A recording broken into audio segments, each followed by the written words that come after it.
स्वाद रही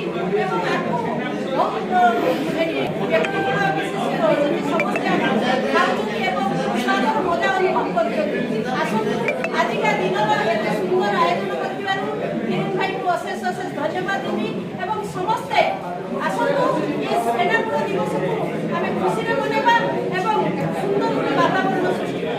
आज देखो नयागढ़ आज पालुचे मुख्यतः नयागढ़ आप छेनापोड़ दिवस स्वतंत्र भाव पालन होची किंतु आज होची आम प्रिय पूर्वतन विधायक स्वरूप दास को जन्मदिन आपर छेनापोड़ दिवस से दिवस को आम स्वतंत्र भाव बालेश्वर में पालन करूँ पछर देखिए जो गोटे छेनापोड़ आम गोटे प्रस्तुत करूँ जे कि कृष्णा डायरी बालेश्वर बुलुबाबू आमको सहयोग कर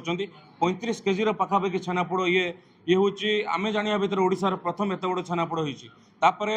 बालेश्वर फकीरमोहन कॉलेज रे छेनापोड़ गोटे स्पेशल दुकान अच्छी से भाई आमको सहयोग कर पाखापाखि 9टी फ्लेवर आम साधारणतः छेनापोड़ चीनी छेनार तैयारी जो पोड़ खाइचु किंतु फ्लेवर छेनापोड़ ये प्रथम थर पर आम स्थानित करूँ ये भाव में आम जाचु जितेबाला ओडियार पखाड़ थाली ओडियार आप ढेंकानाल बरा कहतु बालेश्वर गजा कहतु किंतु छेनापोड़ जितेबाला ओडिया थाली रे आसजिव मिठा भितर ताठू आउ खुशी किसी न थाए आम छेनापोड़ को जमी रसगोला आमर छेनापोड़ जमी विश्व दरबार में पहुँची पार ये गोटे छोटिया प्रयास। देखो आज छेनापोड़ दिवस हिसाब से मुझे समस्त शुभेच्छा जनाऊँगी प्रत्येक ओडियार ये गोटे प्रिय खाद्य केवल ओडिया नुहे महाप्रभु जगन्नाथ गोटे प्रिय भोग तो यही अवसर में मुझे समस्त को अनेक अनेक शुभेच्छा जनाऊँगी एवं जड़े ओडिया हिसाब से आम गर्वित हवा दरकार जे आमर गोटे प्रिय खाद्य विश्व दरबार में पहुँची